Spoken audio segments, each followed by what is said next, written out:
ఒక ఆర్టిస్ట్ బాగా చేసేయడనో బాగా చేయట్లేదనో బాగా చేయలేదనో మనకి ఎందుకు అనిపిస్తుంది అని ఒకటి ఫేస్లో ఎక్స్ప్రెషన్స్, రెండు బాడీ లాంగ్వేజ్. ఈ రెండు కలిపి మంచి యాక్టింగో బ్యాడ్ యాక్టింగో డిఫైన్ చేస్తాయండి. ఫేస్లో కూడా మెయిన్గా వచ్చి కళ్ళు అంటారు, కళ్ళలో ఎక్స్ప్రెషన్ ఉండాలంటారు. బట్ నిజంగా చూసుకుంటే కళ్ళలో ఏమి ఉండదండి. ఒక పెద్ద రౌండ్ తెల్లగుడ్డు, దాని లోపల ఒక నల్లగుడ్డు, దాని లోపల ఒక నల్ల చొక్క. అది తప్పితే కంట్లో ఇంకా దాంట్లో ఏం ఎక్స్ప్రెషన్స్ రావండి. బట్ మనకు వచ్చి ఎక్స్ప్రెషన్ అంతా కూడా కంటి చుట్టూ ఉన్న మజిల్ ఏ విధంగా మూవ్ అవుతుంది, పర్టికులర్గా ఈ ఏరియా ఏ విధంగా మూవ్ అవుతుంది అన్న దాన్ని బట్టి ఎక్స్ప్రెషన్స్ అన్నీ తెలుస్తాయండి. మంచి బాగా చేశారనో బాగా చేయలేదనో ఆ ఫేషియల్ మజిల్ మూమెంట్ని బట్టి తెలుస్తుందండి. ఇప్పుడు ఏగ దగ్గరికి వచ్చేసరికి నాకు ఏగకి పెద్ద పెద్ద కళ్ళు ఉంటాయండి. అంటే మొత్తం మొహం అంతా కంటితో 80% మొహం అంతా కూడా కన్నే, మజిల్ చాలా తక్కువ ఉంటుంది.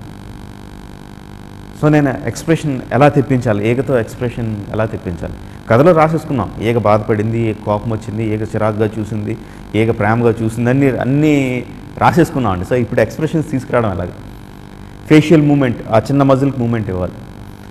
మరీ ఎక్కువ మూమెంట్ ఇచ్చామనుకోండి మళ్ళీ కార్టూన్లాగా అయిపోతుంది. బట్ నా కార్టూన్లో ఉండకూడదు, రియలిస్టిక్గా కనిపించాలి. కొన్ని బౌండరీస్ ఉన్నాయి, ఆ బౌండరీస్లో వర్క్ చేయాలి. ఎలా వర్క్ చేయాలి అన్నదాన్ని. సో మ్యాక్సిమం డిపెండ్ అయ్యిందంతా బాడీ లాంగ్వేజ్ మీద. ఈ రకరకాల ఈ డిస్కషన్స్ యానిమేటర్స్తోనో వీళ్ళతోనో డిస్కస్ చేసినప్పుడు ఎలాగ ఉండాలి, ఎలా చేయాలన్నప్పుడు జరిగిన డిస్కషన్స్ అండి ఇవన్నీ. డిస్కషన్స్లో రకరకాల రిఫరెన్స్ వీడియోలు చూసామండి. పిక్సార్ది ఒక వీడియో ఉంటుంది, వాళ్ళు ఫస్ట్ రిలీజ్ చేసిన 3D యానిమేషన్ వీడియో. ఒక ల్యాంప్ ఉంటుందండి, జస్ట్ టేబుల్ ల్యాంప్. ఆ టేబుల్ ల్యాంప్ అలా నుంచొని ఉంటే ఒక బాల్ దొల్లుకుంటూ వస్తే దాన్ని చూసి రకరకాల ఎక్స్ప్రెషన్స్ ఇస్తుందండి. ఒక ల్యాంప్, టేబుల్ ల్యాంప్ అంతే, దానికి ఏం కన్ను పెద్ద కళ్ళు లేవు, ఫేషియల్ మజిల్స్ ఏం లేవు. సో బేసిక్గా అర్థం ఏంటంటే దేంతో అన్నా మనం యాక్ట్ చేయించవచ్చు, దేంతో అన్నా ఎక్స్ప్రెషన్ చూపించవచ్చు. దానికి ఆ బాడీ లాంగ్వేజ్ అవసరం. అండ్ ఆ కథలో ఆ సీన్లో ముందు ఏం జరుగుతుంది అన్న దాన్ని బట్టి ఆడియన్స్ కొంత ప్రీ అజంప్షన్ ఉంటుందండి మైండ్లో. సో సీన్ బిల్డ్ చేసే విధానం కూడా అలాగా చేసాం. రెండు రకాల సీన్ బిల్డింగ్ గురించి తర్వాత చెప్తాను అండి. సో యానిమేషన్ తీసుకుంటే బాడీ లాంగ్వేజ్లో దానికి క్రియేట్ చేయొచ్చు అని వచ్చామాట. దానికి రకరకాల ఎక్స్పెరిమెంట్లు. సో బాడీ లాంగ్వేజ్లో అది మనకు ఎలా తెలుస్తుంది అని చెప్పి ఆర్టిస్టులకి నానిని ఒకసారి రమ్మని, నాని ఫేస్కి మొత్తం గుడ్డ కట్టేసి, నల్ల గుడ్డ కట్టేసి, సో ఇప్పుడు నువ్వు భయం చూపించు, ఫేస్ లేకుండా నువ్వు బాడీ లాంగ్వేజ్తో నువ్వు భయం చూపించు, కోపం చూపించు అని చెప్పి అలా కొంత ఎక్స్పెరిమెంట్ చేసాం. తర్వాత రకరకాల డ్రాయింగ్స్ తీసుకొని ఫేస్ లేకుండా జస్ట్ బాడీ లాంగ్వేజ్లో ఎలా ఏం ఎక్స్ప్రెషన్ తెలుస్తుంది అని కొంత చేసాం. సో ఇవన్నీ చేసిన తర్వాత ఈ రిఫరెన్స్ మెటీరియల్ అంతా యానిమేటర్స్కి ఇచ్చాం. సో వాళ్ళకి యానిమేటర్స్కి ఇచ్చిన తర్వాత ఒక్కొక్క సీను ఒక్కొక్క షాట్, షూట్ చేసిన ప్రతి షాట్ని వాళ్ళకి ఎక్స్ప్లెయిన్ చేయడం. ఆ సీన్ ఎందుకుంది, ఆ షాట్ అక్కడ ఎందుకుంది, ఆ షాట్లో ఏగ బాధపడుతుందంటే ఎందుకు బాధపడుతుంది, ఎంత బాధ ఉంది ఆ ఏగ్కి, అందులో కూడా బోల్డ్ అంత ఉంటాయండి. మామూలుగా నచ్చిన అంటే కొంత బాధ అంటే ఇంకా ఎక్కువ బాధ. సో ఆ బాడీ లాంగ్వేజ్లో ఎంత ఇస్తామన్న దాన్ని బట్టి దాని తాలూకు బాధ ఇంక్రీజ్ అవ్వడం డిక్రీజ్ అవ్వడము, ఆ షార్ట్ యాంగిల్ని బట్టి బోల్డ్ అంత మారుతూ ఉంటుంది. సో అదంతా వాళ్ళకి తెలియాలి. జస్ట్ బాధపడతామంటే చెప్తే కుదరదు. ఎందుకు అంత బాధపడుతుంది, ఇంకా హీరోయిన్ తను ఇంక జీవితంలో చూడదనుకుంటుందా అంటే చాలా ఎక్కువ బాధపడాలి, హీరోయిన్ పట్టించుకోలేదా కొంచెం తక్కువ బాధపడాలి. సో వేరియేషన్స్ ఉంటాయండి. ఆ వేరియేషన్స్ అన్నీ యానిమేటర్స్తో చేయించాము అన్నాము. ఇంక దానికి అసలు సైంటిఫిక్ రీసెర్చ్లు సైంటిఫిక్ అనాలిసిస్ లేవండి, కంప్లీట్ ఫ్యాంటసీ అంతే. అది నాని ఏగ్గా పుట్టాడని నమ్మి సినిమా చూడడమే. ఎలా పుట్టాడు అన్నదానికి అసలు పునర్జన్మ ఎలా జరుగుద్ది, ఉందా లేదా, పునర్జన్మ అంటే ఏంటి, ఆత్మ అంటే ఏంటి అంటే అది ఇంకా ఫిలసాఫికల్ రిలీజియస్ డిస్కషన్. లేకపోతే ఒక తక్కువగా ఉన్న హీరో లేకపోతే ఒక ప్రెసిడెంట్ మీదో, ప్రైమ్ మినిస్టర్ మీదో, లేకపోతే ఒక ప్రపంచాన్ని శాసించే డాన్ మీదో రివెంజ్ తీసుకుంటారండి. బట్ ఎంతైనా సరే ఇంత వేరియేషన్ ఉండదుగా ఒక ఏగ తనకన్నా ఒక 10,000 రెట్లు పెద్దదైన ఒక మనిషి మీద ఎటువంటి ఇది లేకుండా, ఫిజికల్ ఎబిలిటీస్ లేకుండా జస్ట్ తెలివితేటలతో రివెంజ్ తీర్చుకుంటే ద వేరియేషన్ ఈజ్ అసలు అల్టిమేట్ అండి. ఇంతకు మించి వేరియేషన్ ఎక్కడ ఉండదు. ఇంత గ్యాప్, ఇంత పెద్ద హర్డిల్ ఎక్కడ ఉండదు. అందుకనే అల్టిమేట్ రివెంజ్ స్టోరీ అని పెట్టాను. నా ఫస్ట్ కథ ఏది, కథ అయిన తర్వాత ఈ కథకి ఏ యాక్టర్ బాగుంటారు, ఈ క్యారెక్టర్స్కి ఏ యాక్టర్ బాగుంటారు అని సెలెక్ట్ చేసుకున్న ఫస్ట్ కథ అండి ఇది. ఇంతకుముందు ఆల్మోస్ట్ ప్రతిసారి కూడా ముందు హీరోని ఫిక్స్ చేసుకొని అంతకుముందు ఉన్న స్టోరీ లైన్ ఏదో తీసి వాళ్ళ చుట్టూ అలడం జరిగేది.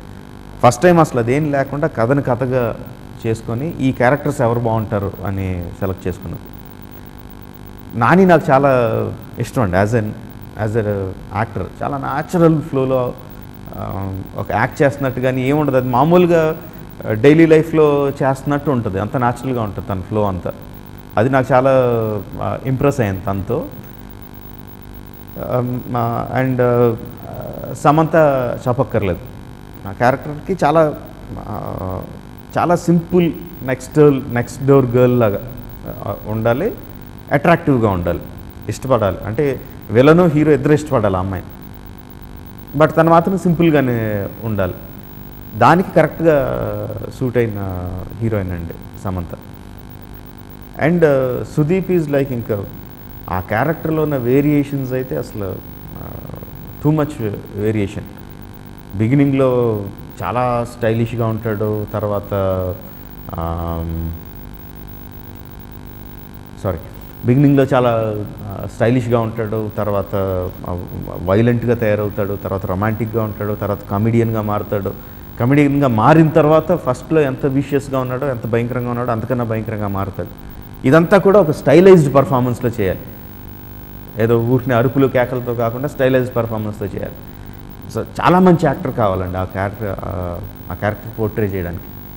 నేను ఫస్ట్ టైం తనని రన్లో చూశాను, చాలా ఇంప్రెస్ అయ్యానండి. రెండు విషయాలు, అంత స్టైలైజ్డ్గా, అంత సటిల్గా, అంత పవర్ఫుల్గా చేయడం ఒకటి, ఆ యాక్షన్ అంతా అమితాబ్ బచ్చన్ ఎదురుగుండా చేయడం ఒకటి. చాలా యాటిట్యూడ్ ఉండాలి అదంతా చేయాలంటే. So I was truly impressed. ఈ క్యారెక్టర్ ఎప్పుడైతే చేసినప్పుడు సాయి గారు సజెస్ట్ చేశారండి సుదీప్ని పెడదామని చెప్పి. నేను ఇమ్మీడియట్గా ఓకే అన్నాను, బట్ చిన్న డౌట్, కన్నడలో స్టార్ చేస్తాడా లేదా అన్నది ఒక చిన్న డౌట్. బట్ నాకేంటంటే ఎంత స్టార్ అయినా లోపల ఆర్టిస్ట్ ఉంటాడు కదా, ఆర్టిస్ట్ రకరకాల క్యారెక్టర్స్ చేయాలని ఉంటాయి కదా, డెఫినెట్గా ఒప్పుకుంటాడని నమ్మకం ఉండింది. కథ చెప్పిన వెంటనే ఇమీడియట్గా యాక్సెప్ట్ చేశాడు. సినిమాకి సంబంధించిన ఆర్టిస్టులు కానీ టెక్నీషియన్స్ కానీ కథ చెప్పిన వెంటనే కథ కూడా వదిలేండి, లైన్ చెప్పిన వెంటనే ఫస్ట్ వచ్చేది ఎక్సైట్మెంట్ అండి. ఒక ఏగ మనిషి మీద రివెంజ్ తీసుకుంటుంది అండి. అవును ఏగ అంటే అవును మామూలు ఏగ మనిషి మీద రివెంజ్ తీసుకుంటుంది అండి. ఎలాగా అని ఇమ్మీడియట్గా ఫేస్లో ఎక్సైట్మెంట్, ఆ థాట్కే వాళ్ళ ఎక్సైట్మెంట్ స్టార్ట్ అయిందండి. ఆటోమేటిక్గా అవుద్ది మెయిన్గా. ఎందుకంటే అలాంటి సినిమా ఇంతకుముందు ఎవరూ చేసి ఉండలేదు, వాళ్ళు చేయలేదు, నేను చేయలేదు, ఫ్యూచర్లో చేస్తామో లేదో కూడా తెలియదు, ప్రాబబ్లీ చేయకపోవచ్చు. It's the ones in a life time chance. ఆ ఎక్సైట్మెంట్ అందరికీ, అసలు ఒకళ్ళిద్దరు చిన్న ఆర్టిస్ట్ దగ్గర నుంచి చిన్న టెక్నీషియన్ దగ్గర నుంచి పెద్ద టెక్నీషియన్ వరకు అందరికీ ఆ ఇమీడియట్ ఎక్సైట్మెంట్ అయితే ఉందండి త్రూ అవుట్ 2 yearsలో. వాళ్ళ ఎంత సీనియారిటీ ఉన్నా, వాళ్ళు ఎంతెంత తెలుసుకున్నా, ఈ సినిమాకి అయితే మళ్ళీ ఫస్ట్ నుంచి తెలుసుకున్నట్టు, మళ్ళీ ఫస్ట్ నుంచి బేసిక్స్ నుంచి మళ్ళీ మొదలు పెడదాం అన్నట్టు మొదలుపెట్టి నేర్చుకున్నారండి అందరూ కూడా. సో ఇలాంటి ఎక్సైట్మెంట్ మళ్ళీ వస్తుందని అనుకోను. సెంధిల్ తీసుకోండి, 5 సినిమాలు చేసాం ఇప్పటికి. రోజు ఏదో ఒక మ్యాగజైన్స్ చదువుతూ ఉంటాడు, కెమెరా గురించి, నెగిటివ్ గురించి, డిజిటల్ రెవల్యూషన్ గురించి చదువుతూ ఉంటాడు, నేర్చుకుంటూ ఉంటాడు, ఎక్స్పెరిమెంట్ చేస్తూ ఉంటాడు. బట్ ఇక్కడికి వచ్చేసి ఏగ సినిమా దగ్గరికి వచ్చి మళ్ళీ ఫస్ట్ నుంచి అసలు ఏమేమి లెన్స్లు ఉన్నాయి, ప్రపంచంలో ఏమేమి లెన్స్లు ఉన్నాయి, ఏమేమి కెమెరాలు ఉన్నాయి అంటే బేసిక్స్ మాట అండి. చిన్నదాన్ని క్యాప్చర్ చేయాలంటే ఏం చేయాలి, డెప్త్ ఆఫ్ ఫీల్డ్, ఏ లైట్ వేస్తే ఎంత ఎపర్చర్ పెడితే ఎంత డెప్త్ ఆఫ్ ఫీల్డ్ వస్తుంది, బేసిక్స్ ఇవన్నీ అక్కడి నుంచి మళ్ళీ మొదలుపెట్టాడు నేర్చుకోవడం. Because of the scale variation. ఏకంటే ఇంత ఉంటుంది మనిషి అంటే 6 అడుగులు ఎత్తు ఉంటాడు. వాళ్ళిద్దరిని కంబైన్ చేయడం ఎలాగా, ఫ్రేమింగ్ ఎలా చూపించాలి.